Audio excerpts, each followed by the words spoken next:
Good morning dear students. आज हम लेकर आए हैं jurisprudence D Pharm second year के लिए, जिसमें हम लोग पढ़ रहे थे फार्मेसी एक्ट जो कि 1948 में आया था। फार्मेसी एक्ट में हम लोग पढ़ेंगे pharmacy council of India. Pharmacy council of India क्या होता है, इसका गठन कैसे होता है, कौन कौन से मेंबर होते हैं। इसमें जो है 3 प्रकार के मेंबर होते हैं। एक पहली कैटेगरी है इलेक्टेड मेंबर्स, जिनका चुनाव होता है। दूसरे नॉमिनेटेड मेंबर्स, इनको नॉमिनेट किया जाता है सेंट्रल गवर्नमेंट के द्वारा। तीसरा है एक्स ऑफिशियो मेंबर्स। तो हम वन बाय वन डिस्कस करेंगे। तो पहला है इलेक्टेड मेंबर्स, ठीक है। फार्मेसी काउंसिल ऑफ इंडिया का जो गठन किया जाता है सेंट्रल गवर्नमेंट के द्वारा किया जाता है। एवरी 5 ईयर, हर 5 साल पर किया जाता है। पहली सेंट्रल काउंसिल जो है PCI pharmacy council of India was constituted इन 1949। पहली जो है फार्मेसी काउंसिल ऑफ इंडिया का गठन जो है 1949 में किया गया था। अब इसमें पहला है इलेक्टेड मेंबर्स। इलेक्टेड मेंबर्स में 3 पॉइंट है, इस तरह नॉमिनेटेड में 3 पॉइंट है, इस तरह एक्स ऑफिशियो में 3 पॉइंट्स है।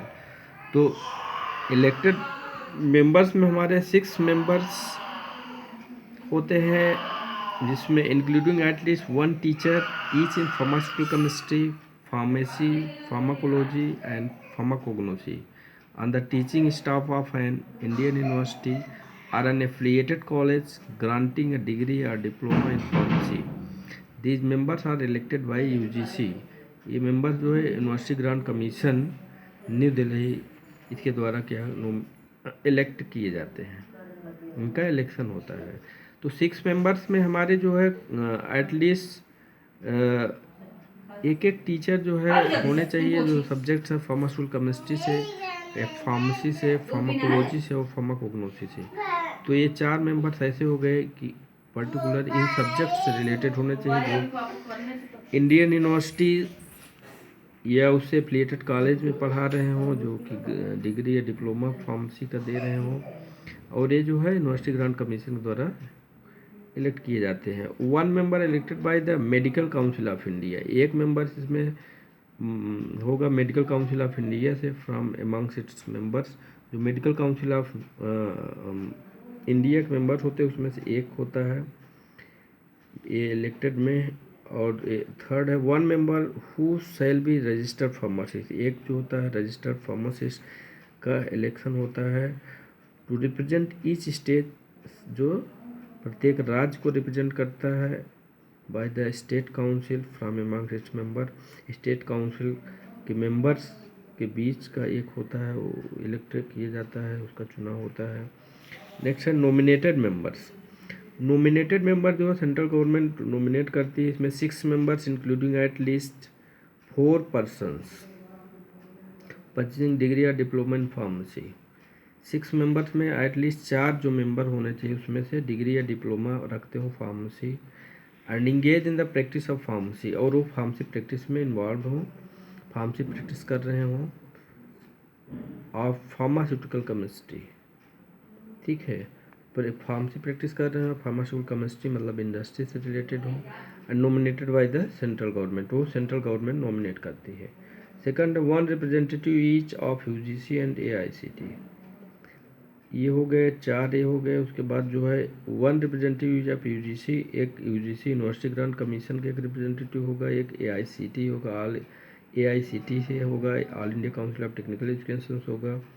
And last 1 registered pharmacist to represent each state nominated by state government या यूनियन टेरिटरी एडमिनिस्ट्रेशन। एक रजिस्टर्ड फार्मासिस्ट होगा इसमें भी, जो कि रिप्रेजेंट करेगा स्टेट्स को, जिसका स्टेट गवर्नमेंट या यूनियन टेरिटरी एडमिनिस्ट्रेशन उसको नॉमिनेट करती है। लास्ट हमारा ex officio member. Ex officio members में ये हमारे आते हैं, पहला है director general of health services. Director general of health services आएंगे। दूसरा director of central drugs laboratory, central drugs laboratory का जो है डायरेक्टर। और थर्ड होता है the drugs controller general of India. ये 3 मेंबर होते हैं। The president and vice president of PCI are elected by the members of the council from among themselves. जो ये फार्मेसी काउंसिल जो मेंबर होते हैं उसी में से प्रेसिडेंट और वाइस प्रेसिडेंट का चुनाव होता है। They hold the office for a maximum period of 5 years but they are eligible for re election. 5 साल के लिए ऑफिस होल्ड करेंगे, मेंबरशिप रहेगी इनकी, उसके बाद जो है लेकिन वो एलिजिबल होते हैं री इलेक्शन के लिए, दोबारा वो चुनाव लड़ सकते हैं, दोबारा री इलेक्ट हो सकते हैं। ये हुआ। इसके अलावा जो नॉमिनेटेड जो एक्स ऑफिसो मेंबर्स होते हैं उनका जो है कोई भी मीटिंग होती पीसीआई की तो उनको खुद रहना ज़रूरी नहीं होता, बाकी सबको रहना ज़रूरी होता है सेल्फ।